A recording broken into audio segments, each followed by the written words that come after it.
NFL draft is right around the corner. I'll show you which Utah State players made an impression on scouts during Pro Day. Bobby Wagner made a name for himself here at Romney Stadium, finishing his career in the Aggie Blue and Fighting White with 443 tackles and 4 interceptions.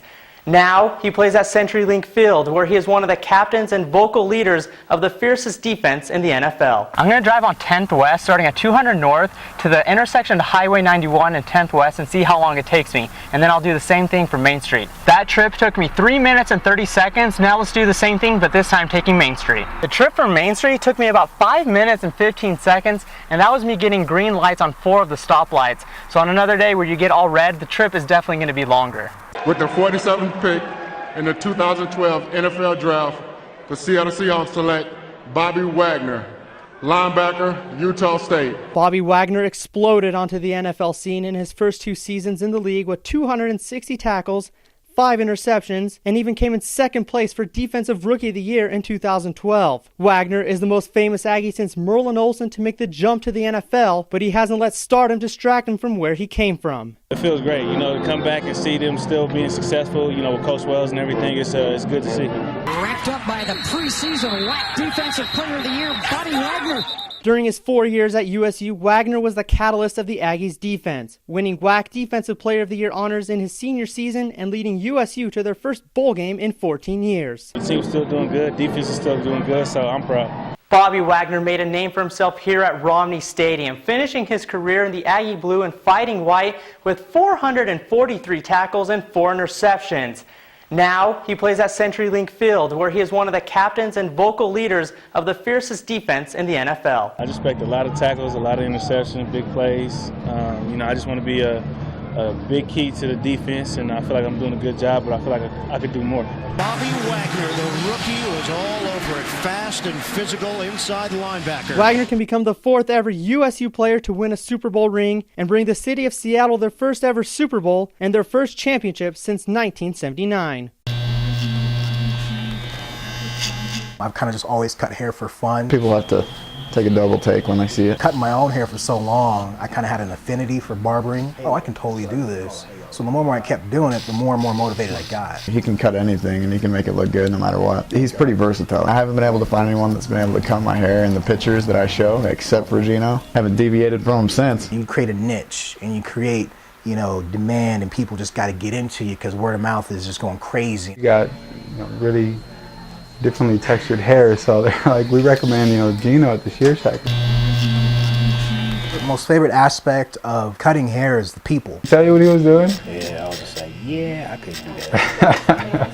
I see all walks of life. It kind of gets the humility factor higher and higher up. You just don't know who you're going to meet, what story you're going to hear. Interesting guy, but he can play the heck out of the guitar. Making it happen, That's it. Where's my boy at? Like, he needs to get the scoop. Like, oh no, it's just something different. I'm like, all right. That's good. The barbershop feel, you just come, you drop your guard down. Even from a female standpoint, there's no drama in a barbershop. It's a very good environment. He's very nice and very good to work with. There's no weird tension. There's no awkward silence. We're always joking and laughing. He's a real hometown barber feel. It's a really comfortable atmosphere. We're just old school vibe. I think people really are able to come in here and just chill.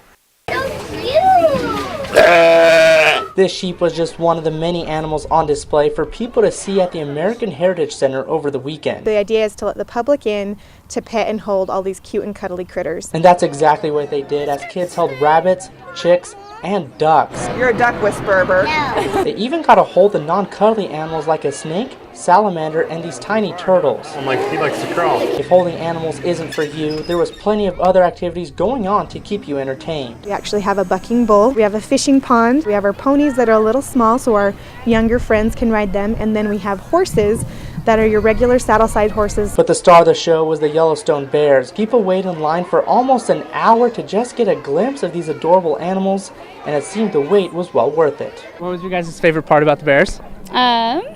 When they were rolling around playing with each other.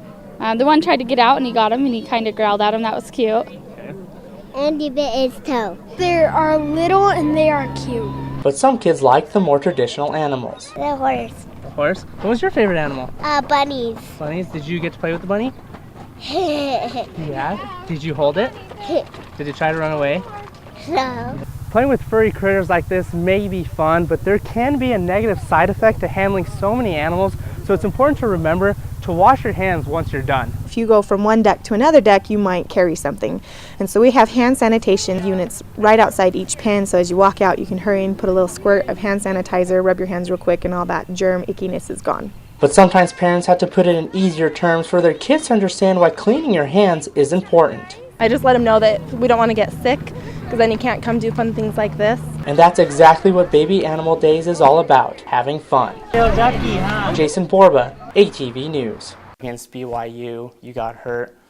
Did you know it was going to be season ending when it happened? What was going through your mind? I knew it was a different type of pain, never experienced it before, and generally I'd like to say I'm decent with pain, but this was definitely something different. I just knew it hurt, and that was about it. It was definitely something I'm not going to forget. How do you think the team has done stepping up in your absence, especially Daryl Garrettson? Daryl's definitely been producing. That's a lot of pride that I have in him and what he's been doing, and with this team kind of treats him like as their kid as well, just because they know he's stepping into a big role, and he's a key piece to the offense, not just the offense, but the entire team. The Hawaii Warriors didn't get into Logan until about 4 a.m. because of the shootings that happened at Los Angeles Airport. We'll see how a 2 p.m. kickoff time will affect them against the Utah State Aggies.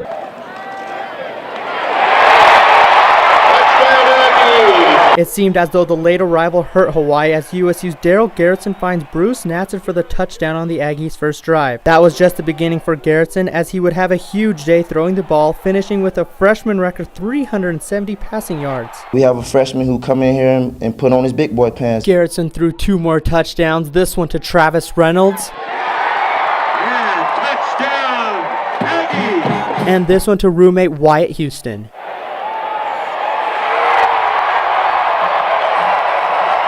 That's what we want out of him. We want him to play a little bit better each and every week, and I thought he was very, very efficient. Getting the ball to the wide receivers, and really they just made the plays, and all I was doing was facilitating.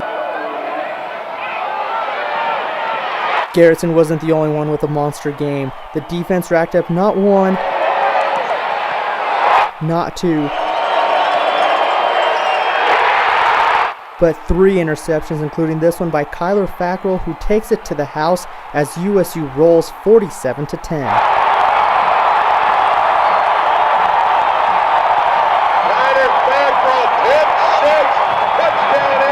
And anytime you can score a defensive touchdown, that's huge, and just happy for Kyler and the whole defense on that deal. With the win, Utah State improves to 5-4 on the season and are 1 game away from clinching their 3rd consecutive bowl game. From Romney Stadium, Jason Borba, ATV Sports. In a couple hours, Utah State and Boise State will kick off for the first time since 2010, where the Broncos beat the Aggies 50-14. USU star quarterback Chucky Keeton is done for the season, which means the Craig Harrison era officially begins tonight. College athletes also argue, since their likeness is used in video games such as this one, that they should receive some kind of compensation, which has led the NCAA to end their agreement with EA Sports and thus killing the football video game franchise.